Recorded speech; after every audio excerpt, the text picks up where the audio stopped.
All right, let us start. Kayena vacha chittena pamadena maya katang achayang kamame bante buri panya tathagata kayena vacha chittena pamadena maya katang achayang kamame dhamma sanditika akalika kayena vacha chittena pamadena maya katang achayang kamame sangha supatipanna anuttara sadhu. Namo tassa bhagavato arahato samma sambuddhassa.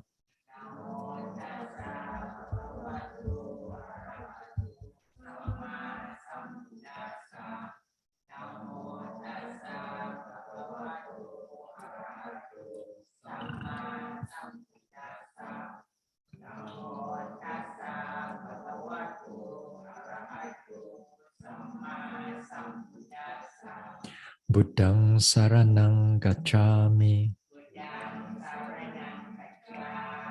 Dhammang saranang gacchami.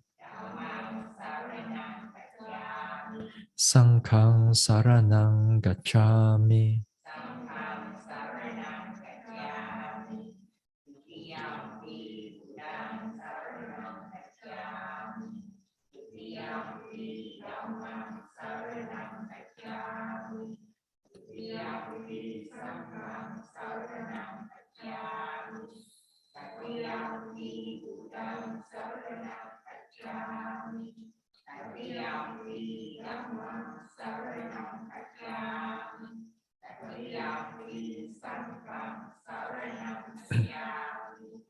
Di sarana gamanang paripunang panatipata veramani sikkhapadang samadhiyami.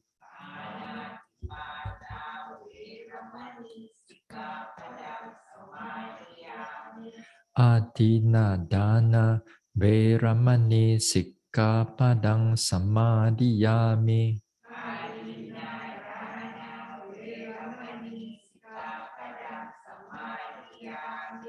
Abrahmacharya veramani sikkhapadang samadhiyami.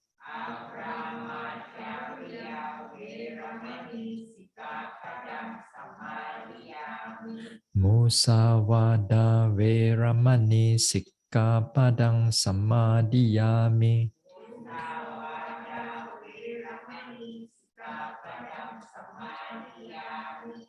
Surameraya majapamadatthana veramani sikkhapadang samadhiyami.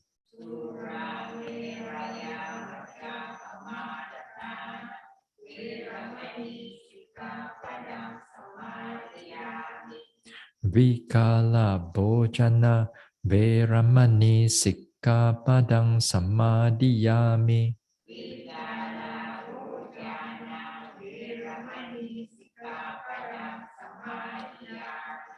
Nacha Gita Vadita Visuka Dasana Malaganda Vilepana Dharana Mandana Vibhusanatthana Veramani sikkhapadang samadhiyami. Uchasayana Mahasayana Veramani sikkhapadang samadhiyami.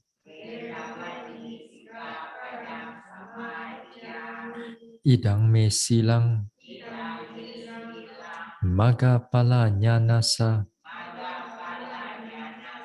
pachayo hotu appamadena sampadeta sa. Let us do some guided mudita before we start the talk.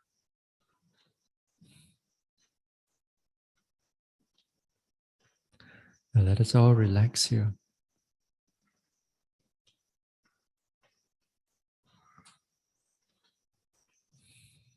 Let go of all the planning, thoughts. Just keep the mind present, peaceful, calm. Let the body relax. Let the body relax. Relax from top of the head down to the forehead, face, shoulders,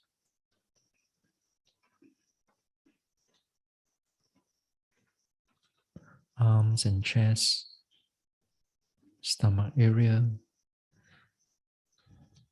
the back, the spine, the hips,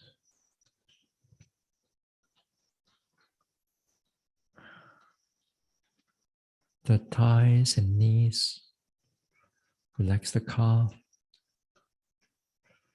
Relax the ankles, soles, toes. So relax the body. Now let us recall. Let's recall back to the past. Some wholesome deeds that we have done. An offering, a giving, a service.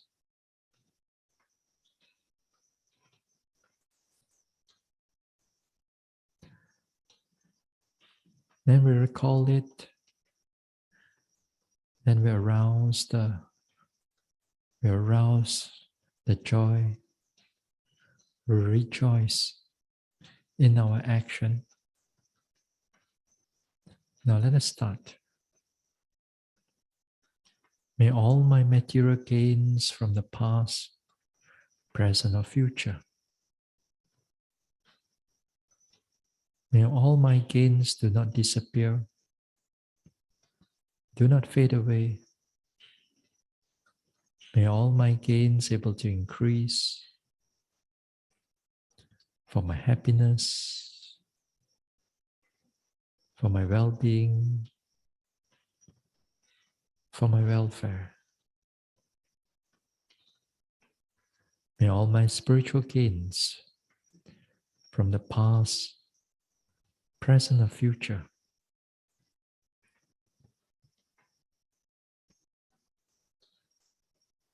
may all my gains do not disappear, do not fade away.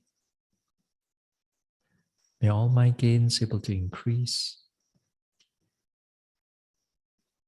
May all my gains able to give me spiritual development.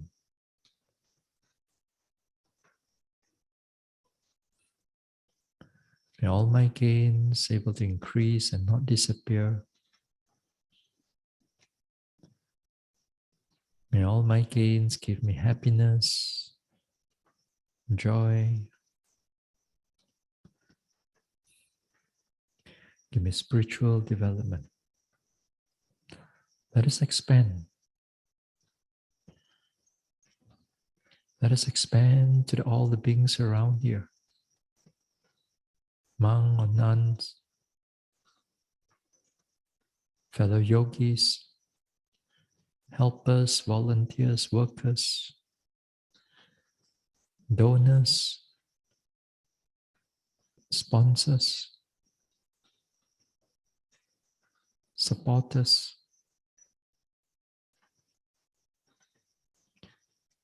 to all the guardian devas of this center, to all other devas around here. to all the betas, and to all the animals, big, small, seen or unseen.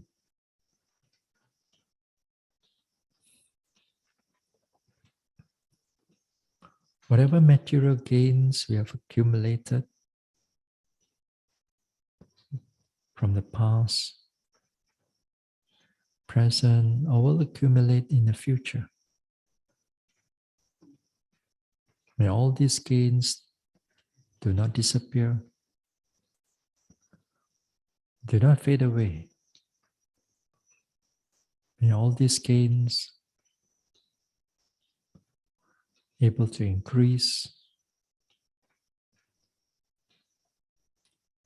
for their happiness, for their welfare, for their well-being. May all their spiritual gains from the past, present, or future, may all their gains able to increase and not disappear, not fade away. May all their gains give them happiness, give them joy. May all their happiness, may all this happiness, may all these spiritual gains give rise to spiritual development.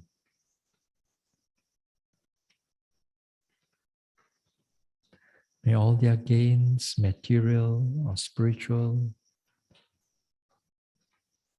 do not disappear, do not fade away. May all their gains able to increase for their happiness, for their welfare, for their well-being.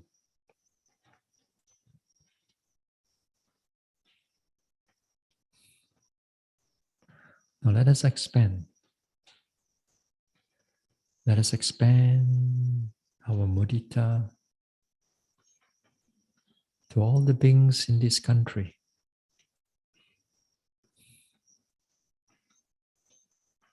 To all the beings in this country, humans or non-humans, devas, betas, animals big, small, far or near, seen or unseen.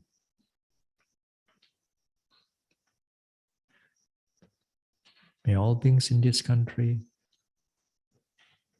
whatever material gains from the past, present or future,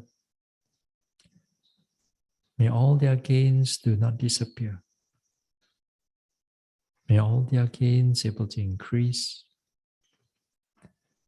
May all their gains give them happiness, give them joy, for their welfare, for their well-being. May all their spiritual gains from the past, present or future, may all their gains do not fade away, do not disappear. May all their gains able to increase for their happiness, for their welfare, for their well-being. May all their gains able to increase and not disappear. May all their gains give them happiness, joy, and for their spiritual development. Now let us expand. Let us expand our joy, appreciative joy, to all the beings in this world. To all the beings in this world. May they be our loved ones near or far away, or to those whom we do not know wherever they are, and to those whom we dislike or those who dislike us. to all the devas, all the guardian devas of the Buddha Sasana, to all other devas, to all the petas, to all the animals, big, small, far or near, seen or unseen. Whatever material gains from the past, present or future, may all their gains do not disappear. May all their gains do not fade away. May all their gains able to increase for their happiness, for their welfare, for their well-being. May all their spiritual gains from the past, present, and future, may all their gains do not fade away. May all their gains do not diminish. May all their gains able to increase, to give them happiness, to give them joy, to give them spiritual development. May all beings in this world able to live happily with themselves and others,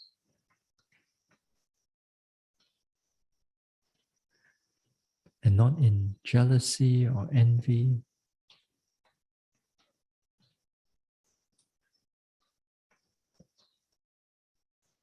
May all beings in this world, whatever gains from the past, present, or future, may all of them be happy. Now let us expand further. Let us expand the mudita to all beings without exception, to all beings in this universe or universes, to all beings from the highest planes of existence down to the lowest plane of existence, to all beings in all the world systems. May all beings without exception, whatever material gains from the past, present or future, may all their gains able to increase and not disappear.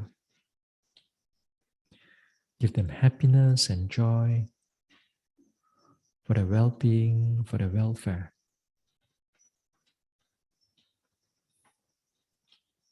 And whatever spiritual gains from the past, present or future, may all these gains able to increase. May all these gains do not disappear. May all their gains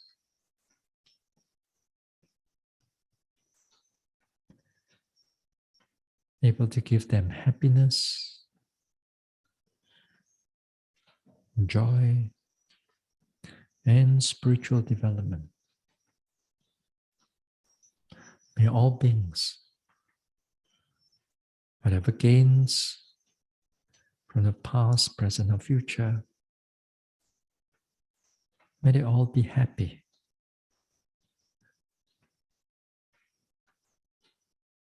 May they all able to live at ease. May all their happiness give them for their spiritual development. And slowly let go of the mudita. We come back to the present. Come back to the body. Feel the rise and fall of the abdomen. Feel the sensation of the body. Then we can slowly open our eyes. So again, yesterday and on Tuesday, we're talking about the balance of the faculties, of the concentration. There are many things, finer things that, you know, these things that the yogi should really know. Yeah. Because some of these things are not really being taught usually. It's only when you have those experience, then you can able to understand. Usually, many times I hear balancing of faculties. Yes, they talk about balance faculties in a very overall sense. Uh, that sometimes I hear, okay, concentration should be balanced with effort. Then they give you an overall of things. But the experience, sometimes yogis, although they understand that it has to be balanced, but they don't really know what to do. And for many years, actually, they do not know what to do. Yeah. Anyway, there are some of the things about the balancing that we talk about. Yeah. And tonight, I'm going to look into uh, conditions for the arising of the concentration. Yeah. Arising of the concentration. There are a number of things. You see, the tranquility and the concentration, they are in a way overlap. They overlap all their conditions. Some of things like I mentioned also in the effort also, which I'm going to mention also afterwards. Again, some of the conditions are also important. In the Abhidhamma, it says that a condition for concentration to arise, it's happiness. Uh, Somanasa, maybe, I think so. If uh, happiness here or comfort here, then it has to come from mind and body. It cannot be body comfort only, but the mind has not peace and calm, and in a way, somehow or another, it is if it's not happy, then a bit difficult for you to do meditation. So, in other words, there are many things that your body able to settle, your mind able to feel at ease, then only actually you can come for meditation. Then only your mind settle down. Take some, for example, let's talk about the mind first. If you come in here for the retreat now, and you carry the burden of all your work, or your family problems, or whatever problems that you have out there, and you left it hanging, then you come to retreat. And then that time, your mind, when it starts to meditate after coming down, then this type of things will start popping up. Then it will start popping up, and then again and again, it rolls and roll and roll in the mind. And then it feel very difficult for you, for the mind to settle down. In other words, in a way, it's agitation. Yeah? So somehow or another, if you don't settle those things, then difficult. Yeah. That's why sometimes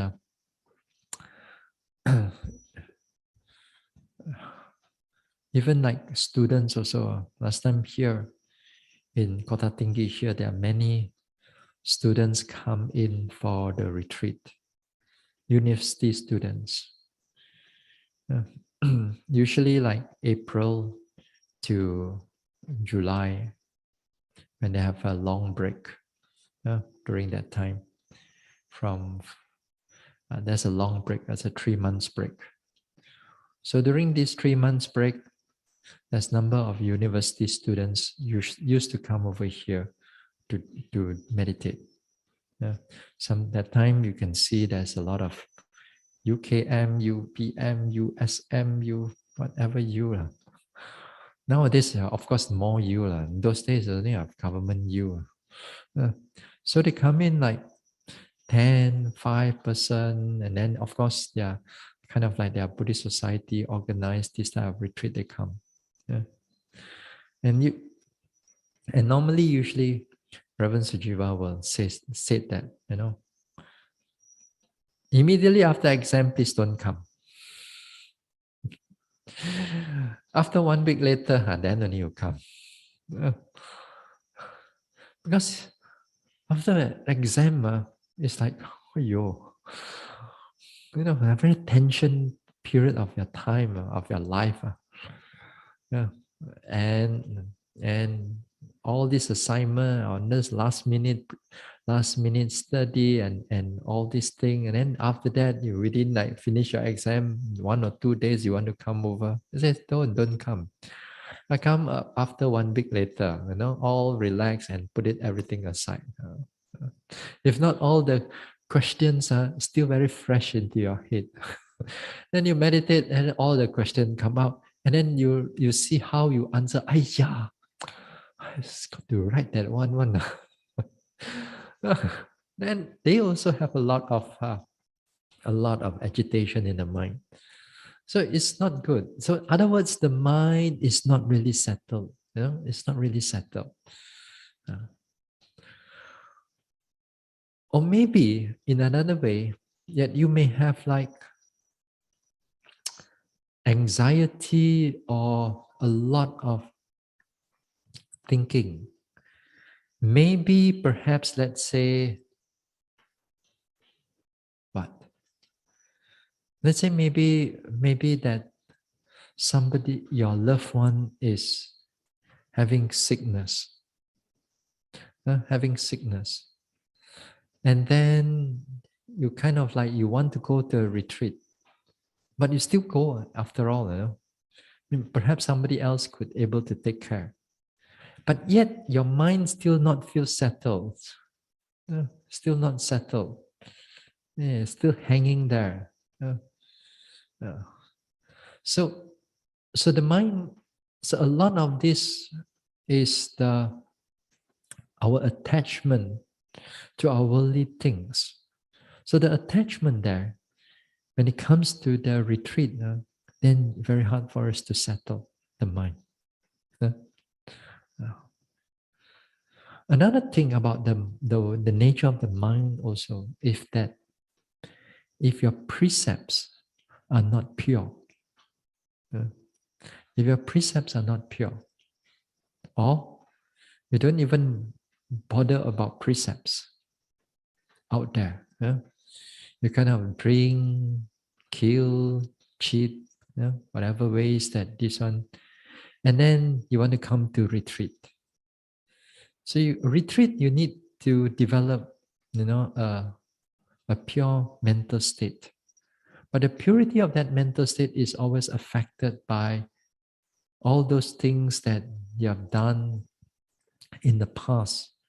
And then all these things, it comes in again and again, it bombarded you. So angry, so attached, and so on, cannot settle down.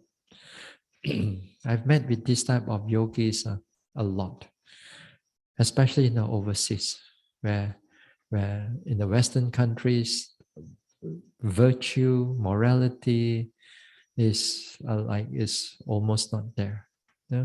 Some people, yes, some people they have, but many are seen not. They don't have. They only come to want to meditate only.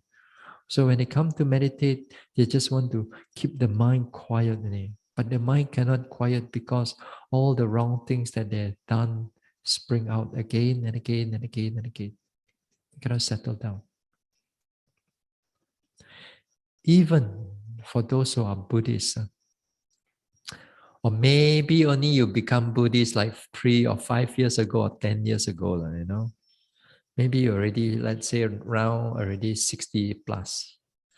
So 10 years ago, maybe 55 after you retire only you want to properly follow the teaching of the Buddha. So you do dana, you take up your precepts and so on. And then you want to meditate. Well and good. Still not too late yet, you know. Late but not too late yet. The thing is that all these type of things that you meditate, you know, the past 50 years that whatever you have done, you know, a lot of things you have done it out of ignorance. And out of ignorance, then all the precepts, we commit a lot of these unwholesome deeds through speech, through action, through thoughts. And then all these things, when it come in to your meditation, and it goes again and again and again and again and again. So there's nothing to, for example, if you don't do a lot of all these good deeds and so on, or sporadic here and there, you do a bit dana here, a little bit of service there, a little bit of kindness there. You know, in the sense of time, it's far in between. So when it comes to retreat now, when you want to gladden the mind, you look into your mind, when did I do any dana?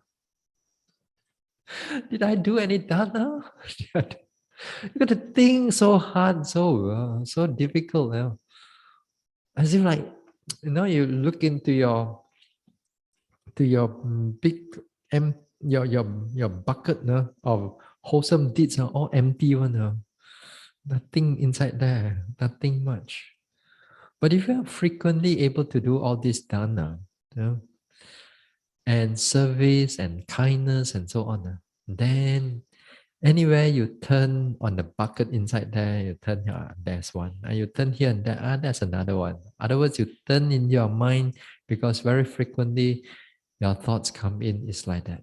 So if you have a lot of all these type of doing wholesome deeds, then when you come to meditate also, instead of going into all kinds of nonsense of thinking, but this time the thinking is recalling about doing this dana, doing that dana, or it's still good.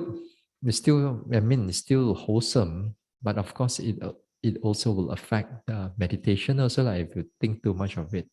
But anyway, it's still a wholesome thought.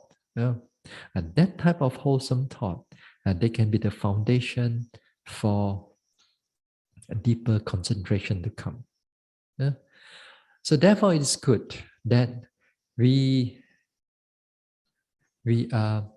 keep our precepts as pure as we can, as much as best as we can. All right. The precepts is important. Sila, samadhi, and panya. So you need a lot of sila, and then after that, the samadhi only can come in.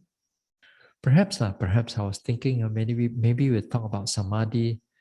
We're going to maybe after 7 factors of enlightenment, we talk about all this sila a little bit. Also, it's a big area that we can cover. Different types of sila that one can able to look into, not just 5 or 8 precept or 10 precept only. There's so many ways of how we can look at morality, virtue, and so on. Okay. Now, so One area is that you have to keep your mental health in check. If you have a lot of like sadness, a lot of anxiety, that is very difficult for you when you come over to meditation. Uh, so therefore, you have to keep at least your mental health in check. Don't get too attached in the worldly things, because when those things separated, gets old or die, or people get old, die, or your things lost and so on, you get too attached to all these type of things, then in the meditation it will spring out.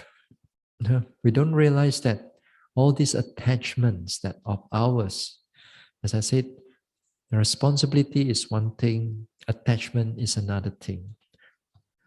We do not shrink our responsibility as a part of the family member or part of the society, but the attachment that we have to learn to differentiate between what is responsibility and what is attachment. You reduce the attachment, the more the better, but you don't have to reduce the responsibility. Responsibility still can be done. Even in the world, especially with the strong family members, sometimes the attachment becomes too strong, then it makes life for other people very unbearable. Sometimes you become too attached to them. Whatever they do, you want to control. Over controlling, overbearing. We don't realize that this brings about a lot of suffering. So hopefully you're not that. But you still have to do all whatever responsibility that you need to be done. So a lot of background work on the mental health that you have to learn to give some happiness in your life, a mental happiness in your life. Yeah? Wholesome happiness. Yeah? Let's talk about the body. In the sense that the body also needs some kind of pleasantness and comfort. Without the bodily pleasantness and comfort also, then you are going to have a hard time doing this meditation. Yeah? One of the big factor is that you must have a good health. Good health, what I'm saying is good health over here is you still can able to sleep, eat, able to walk, then fine now, If you got a little bit of high blood pressure, you still can meditate one. You still a little bit of, let's say, diabetes is not too strong, still can able to do a retreat. Unless your health is totally gone, you're invalid, cannot walk anymore. That you need some assistant, a helper to do everything for you. That one, of course, is going to be difficult for you to meditate already. As we grow older, how many over here 70? Jit no sa, or almost see four out of five, 4 out of today. So many live, so many live. You see, our age is all catching up with us. And when the age comes in, I tell you honestly, it's going to be a hard time. I said, once in a while, I have to attend funeral of the past yogi, I've thought. Sooner or later, either, I think, we do not know, but the chances you go first are higher. As we get older, of course we never know, but the chances are. I've seen yogis that able to meditate and then they were able to strong walk, sit, morning walk, 1 hour walk, sit. After some time, as they get older, they cannot do all these things anymore. Sometimes they are, as they get older too, then their life partner also get older, whether their spouse get older, then they have to take care. Then they take care also, they also cannot go. You know? So as we all get older, sometimes um, it's not easy for us to go meditate that much. Not that easy. Yeah. Sometimes because of high blood pressure, we need certain type of medication or certain type of food. Then it's going to be a bit more difficult. While we are here, if we are still able to be healthy, then when you have that bodily comfort, you're not so concerned about your health yet, then we keep pushing, and therefore the concentration can easier for it to come in.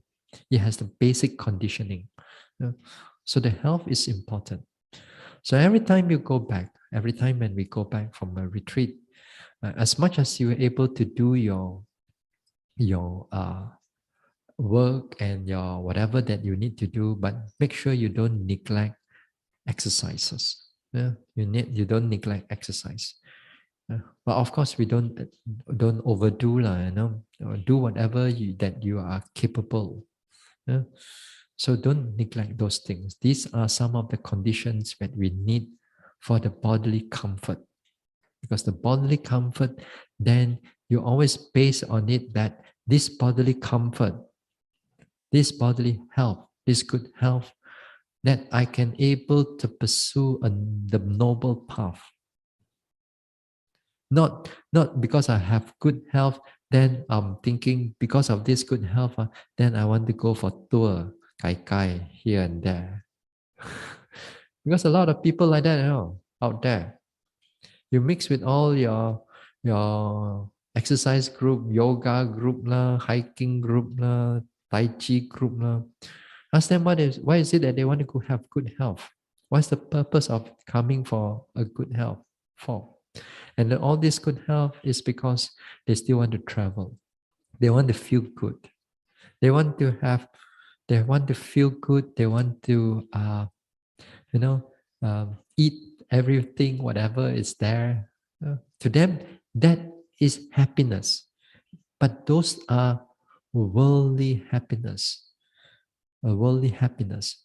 So it's always good that when we have this good health, we understand its more noble purpose. We elevate it for a better noble purpose, that we can able to use this body, this good health, for the purpose of doing a lot of good deeds, dana, offering kindness, and most important, the development of the mind. The development of the mind. So therefore, we need all this external good health. So the Buddha says, to one of the conditions to strive, not just meditate, but striving, is this good health. Yeah? Yeah. You don't have to worry that much on health. And when there's no problem. Those days, when I go for retreat, long retreat, I only take multivitamin only. And that's all. Nowadays, bo xiang lah. This also one, that also need, eyes also need, heart also need, stomach also need. It's like you all are. From the hair, everything, this vitamin for this, that for that one for that one for that. Every time go retreat also I have to calculate how much medicine I have to take. Yeah.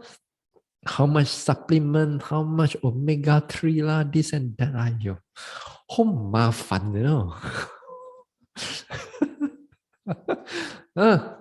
just like you all, you see all your table also the same thing.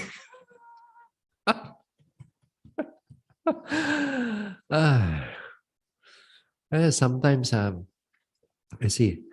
I think I spoke about this before. No, not this. with Reverend Jyotinanda, sometimes we come back, we got no retreat, and sometimes we come back to the peace house. Yeah. During lunchtime, nowadays, when we talk about, hey, what supplement are you taking? This supplement is good. Then he recommend me another supplement. I recommend him another one. Our talk is like that. Those days are 10 over years ago. We don't talk like that. We don't talk about supplements.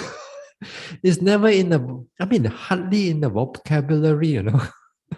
Nowadays, sit down, they didn't see each other, and then after that is talk about that. Then I said, as we grow older, then things a bit more difficult. Yeah.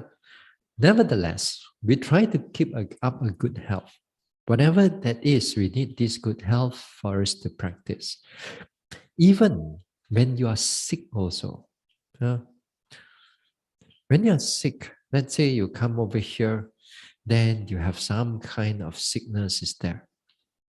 Perhaps, let's say, a common one when you are in a retreat, common one is the stomach upset. Because, sometimes you go to a retreat, different types of food they are preparing, different types of people are preparing. Even right now, from 2 months, almost 2 months. Yeah, 2 months already. Yeah, we got one more month to go. Yes. So 2 months already, there's number of people preparing food. Sometimes we cater, sometimes that time Brother Chu was here, prepare for us 3 weeks and then left and then with. So different people prepare food for us. Yeah. Then here, when with different people prepare food, then therefore once in a while when you take this type of food, it may not be so easy on the stomach. Yeah. Like when you go to Thailand or Burma or overseas, then this type of food, you makan, you are somehow or another you have to get used to it until your body, your stomach can able to withstand the the the type of food from those country. Yeah. Even with all those things happening, yeah, that you come in with all this food poisoning or whatever, diarrhea and all these things, we don't give up on it. We don't give up. Oh, diarrhea already, buy a ticket, go back home. No, there's no such thing. When we go there, we go one-way ticket. No thinking of coming back. But even if we are retreat, even when you're sick also, we don't think of coming back. We're sick also, we try to overcome our sickness there. We try to overcome we bear up with it. Even sick also, we not. Even you lie down also, whenever the mind is a bit more clearer, or no fever, and then not. What even when you're lying down, and we don't think of going back. Yeah. The resolve, the resolve in the meditation is very strong. Yeah. So hopefully all of you have that too. Don't a little bit, bye bye. A little bit want to balik, a little bit want to go back. No lah. If when you determine, let's say you determine you want to finish the 3 months retreat, you better finish the 3 months retreat. There's no halfway unless that somebody died, that you need to attend. After you attend the funeral, you come back again, unless it's your funeral.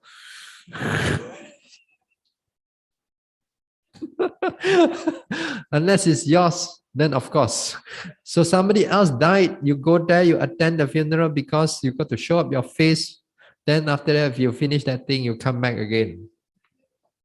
Yeah. At one time, my late mother went to the hospital. I was in a retreat, back in Penang. Then after that, okay lah, go and show my face there for a few days. After that, she she left the hospital. Enough, I went back to retreat again.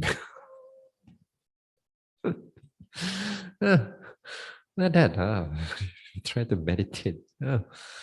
So when you resolve to finish it, you finish it. Whatever that is happening, if you can able to overcome what in whatever ways you try to overcome it, but you finish the retreat. Yeah. If you resolve it for 2 weeks, you better finish your 2 weeks. 10 days, you better finish your 10 days. 3 months, you better finish your 3 months. 1 year, you want to finish for 1 year also. Yeah. So this is how when we strive, that with the good health that you have, with the good mind that you have, then you can able to strive. With that striving, then the condition for the mind to able to calm down, to develop, and the concentration for it to come in, that is important. Those are really important. The next thing also, conditions for good concentration to come in. It's also it says that your body itself has to be clean. Purification of the basis, they call it, That means your body itself has to be somewhat clean, and your environment also must be somewhat tidy or cleaner in a certain sense, but not the type of obsessive type of attachment to cleanliness of the body. Now, when we say that we need the body to be clean, other words are that your robes or your outfit, or your shirt, your blouse, your pants, whatever that you need, they are clean, But it don't have to be like over obsessive with a little bit of sweat only. Cannot tahan. You have to go and wash the shirt already. You have to change already. Some people become so too obsessive with their body that every time, if it's during meditation, if it's a hot day, then get sweat. I mean, you sweat out. I've seen yogis. I heard yogis. They take shower for 5 times a day. 5 times a day, as if like as many as your walking meditation already, or more than your sitting meditation. How are you going to meditate like that? They cannot tahan, Bante, so hot, a bit sweat, and then you come out, so you still sweat, man, the hot day. Right now. I mean, here, right now here, the past 2 months are more or less, the weather is something like that, quite cooling, a bit of few days hot here and there, hardly see any sun right now. So some people, they get so attached to the body. When they're attached to the body, they're always obsessed with to get rid of the sweat. Cannot take the sweat. Then they cannot take the sweat, they cannot go anywhere. They must look for a place called aircon, air conditioning. Yeah. Sometimes if it's cool enough, then they say, too far away, like Kota Tinggi, too far away. Too far away. As I said, they say too far away. What is usually my reply? If it's too far away, then they go China, they go US Kai Kai and everything. That one not far away. But they come to Kota Tinggi, far away. Sometimes even go KKB also far away. Go to Penang also far away. But go everywhere else not so far. If they like it. So, in other words, you got to learn to keep the body clean. So in the way that when the body is clean, but not obsessive type of cleanliness, If it's a bit of sweat, it's okay. Doesn't matter. After you sweat, the sweat stop also, you can still able to meditate. The in fact that during a retreat, it's good for us to sweat a little bit. This type of weather, like this cool weather, you sweat. And some of us have to go into the sun and sunbathe for a while. We have to, and it's good actually. It's good actually. You just get the bit of sunlight with this type of weather. It is good, because if you don't sweat, sometimes you feel the body a bit more tight and so on.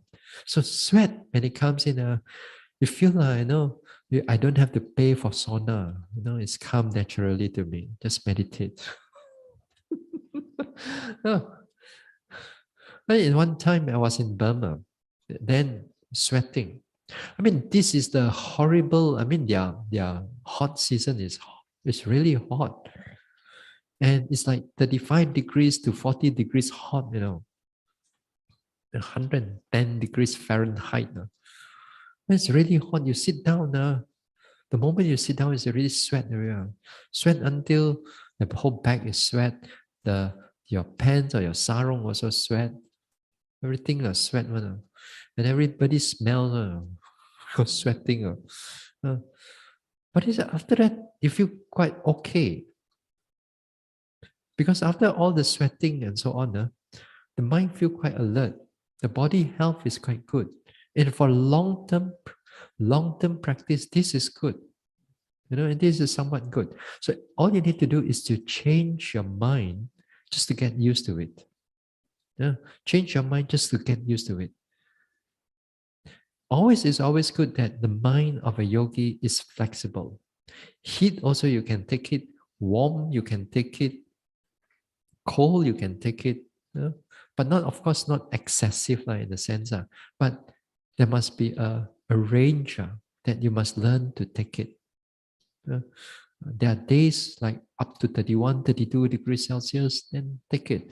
Right now it's 26 degrees Celsius, then take it. It's a 10-degree difference. It's quite a lot.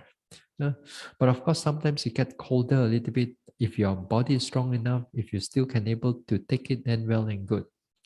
But then when you can take it, you adapt to it, your mind settle down. When the mind settle down, then okay, you don't feel this one, because inside the mind, you feel that there is a comfort there. You feel that there's a comfort there.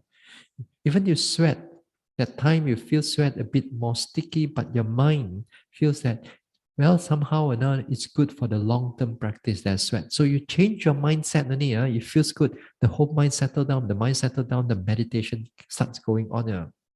If you keep on thinking, oh, so hot, it's keep on sweating, I don't like it, then that a lot of aversion, a lot of discomfort in the mentally, because your mind can't take it.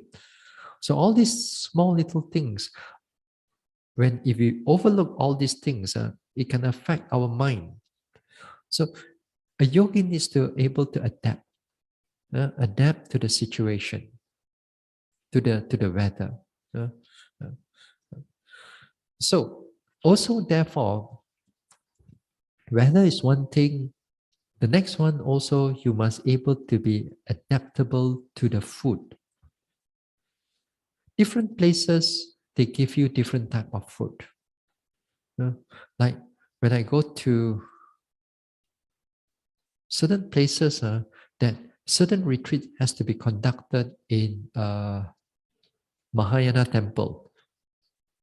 Then what food you eat? Vegetarian. If you cannot take the vegetarian, then difficult. So for me, I'm quite okay. 2 weeks, 3 weeks of vegetarian, I'm fine, no problem. After that, I'll look for a burger already. The limit is there already, because I'm used to it. Anyway, all these type of things, is that if you are adaptable to the food, if you're able to adaptable to a bit more spicy, like for example, if you go to, sometimes you go to Penang, meditate, or more the northern side, or even Burma, Thailand, then they have a lot of spices there, a lot of spicy food there. Yeah? Yeah. To them, to over there, the places they can quite okay with it. So if you're not able to, then it's going to be a bit difficult. Yeah? You have to learn to take a bit more oil. Some places a bit more salty. Yeah? Must learn to adapt to all these things. If uh, I remember first few times when I went to Burma. I mean, they love the food, especially the meat. The meat is like, the meat is this one, but the three-layered meat is on the top there, so thick like that. So thick like that. So usually for us, we just take the meat part. Yeah. But the Burmese, the monk sit beside me, I look at me, I didn't take. I gave it to him, he's so happy. Good friend for life. They love this type of thing. They love this thing. After a while, I get used to it. I don't give him anymore. I eat. So just get used to it, you know. Get used to it. Then okay lah, that time at 30 plus, okay lah. Don't worry. Yeah. So after that, it's not much of a problem, not much of a problem, because there's that time, of course, walk and sit, walk and sit, walk and sit. By the time evening also, you get hungry also. So anyway, you will learn to adapt to it. This type of food, when you learn to adapt to it, then okay. So when you're okay with this type of food, and then it's fine. Yeah. If you go to like where? Isan. Isan is the northeast of Thailand. Yeah. Northeast of Thailand, and of course some of the devotees, or monks also. Many of the Thai monks, they like to go to that forest tradition, and then a lot of the forest tradition is in the northeast of Thailand. Yeah? Quite famous, like Ajahn Chah and so on. Yeah? They are all in the northeastern side. But the nature of the food now, some of the food over there can be quite difficult to swallow, because some of the things that they eat now is like the whole beetle is a live one, as if like a candy, take out and it's still crawling now. Or some bugs or some things, or fried grasshopper, things that normally we don't get used to. Over there, they are quite okay with it, and to them it's quite a good protein. Actually, it's quite a good protein source, but we are not so used to it. Of course, those are live things we don't eat. But because I was in the market, I saw people sometimes say, all this beetle is still alive, is still moving around, the worms is still moving around. I thought this was for fish, but the person just walked down and take out. Tak boleh lah, that one is a bit too much for us, and also it's not good for us, because it's also breaking a precept, right? It's also breaking a precept. To them, I mean, it's part of the whole thing. I haven't heard that sometimes they like mice, fried mice.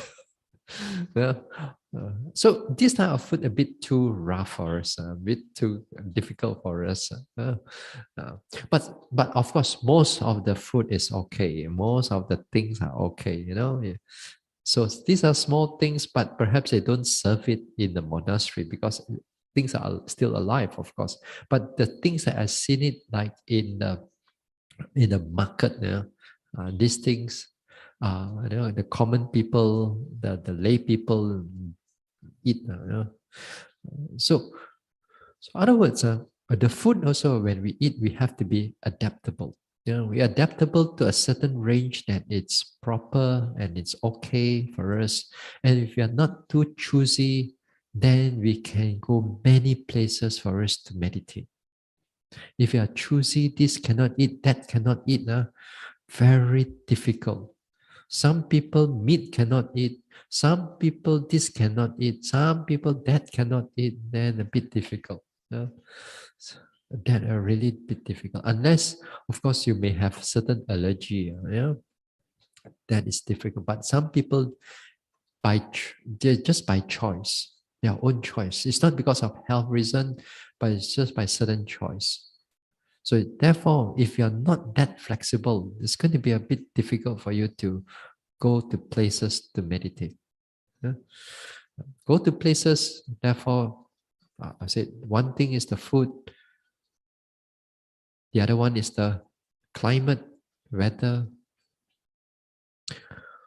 Then the next one also is the external, is on the posture also, your posture. There are four major postures, like standing, walking, sitting, and lying down. Here, when you do this retreat, we emphasize on, usually it's the walking and the sitting. Standing, once in a while we can try, but we don't really emphasize on the lying down, right? You know what you're going to do with the lying down? If you see, in the Vipassana,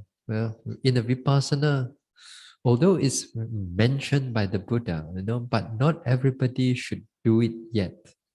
Especially like the lying down posture. It's not good for most people. It's not to say most people, but it's not good for new beginners.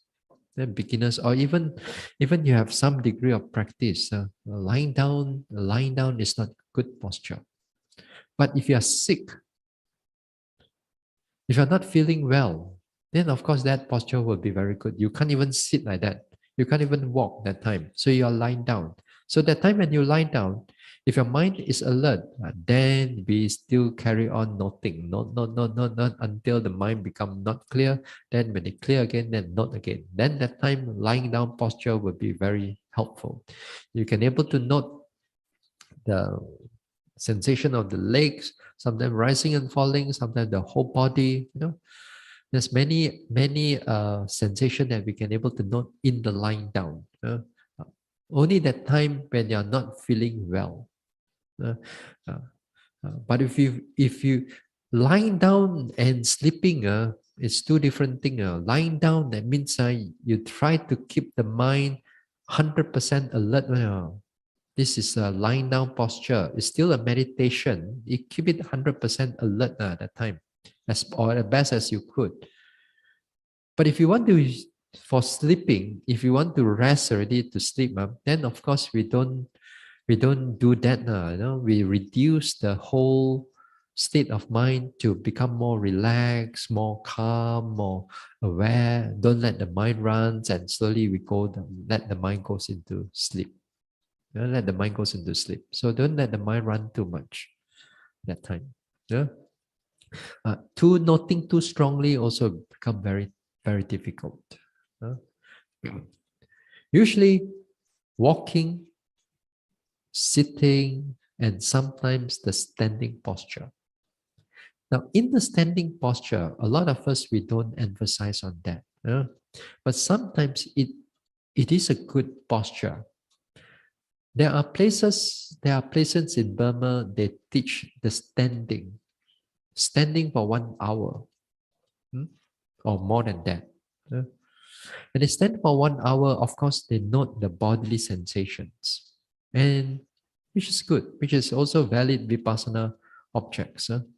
So once in a while, these postures, this standing posture also can be good. Sometimes, for example, like when your alertness of the mind is not so good.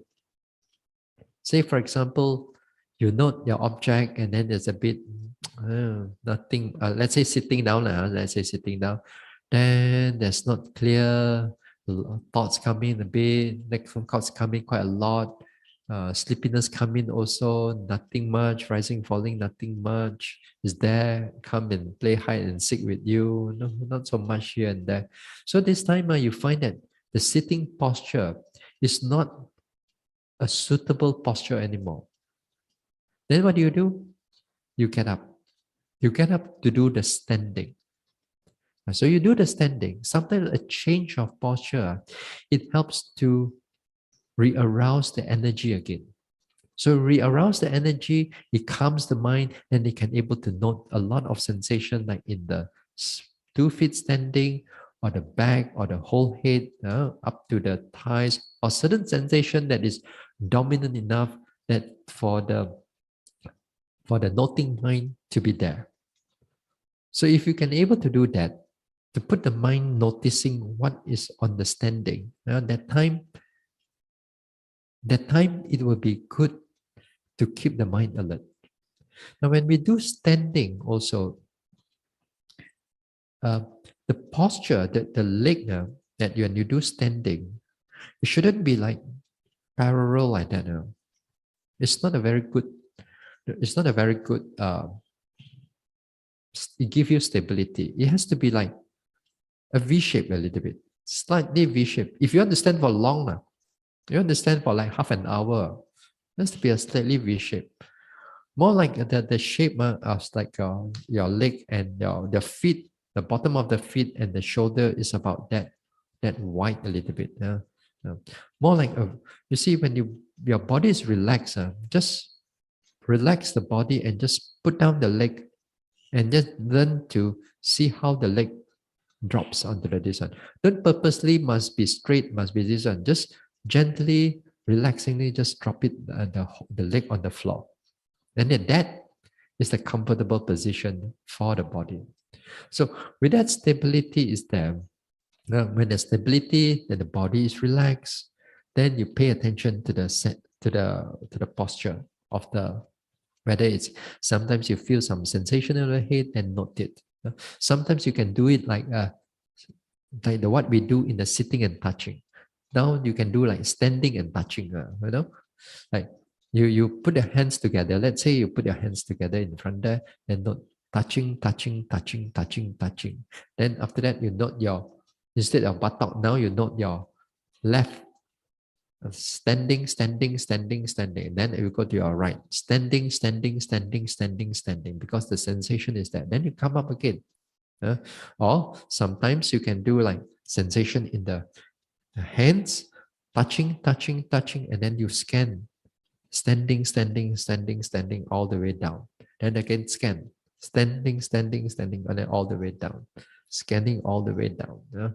Then it's quite good. Yeah, it's quite good. You can do it, of course, also during in the walking also.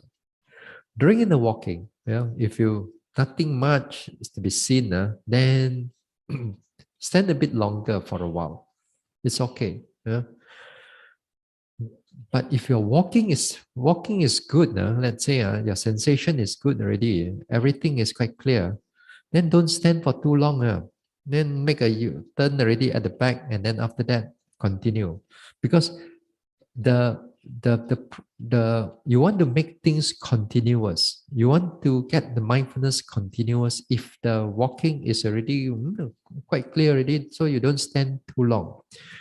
If the walking is not so good, let's say okay, nothing much, this one nothing much, that one nothing much, the same. Okay, let's try standing meditation.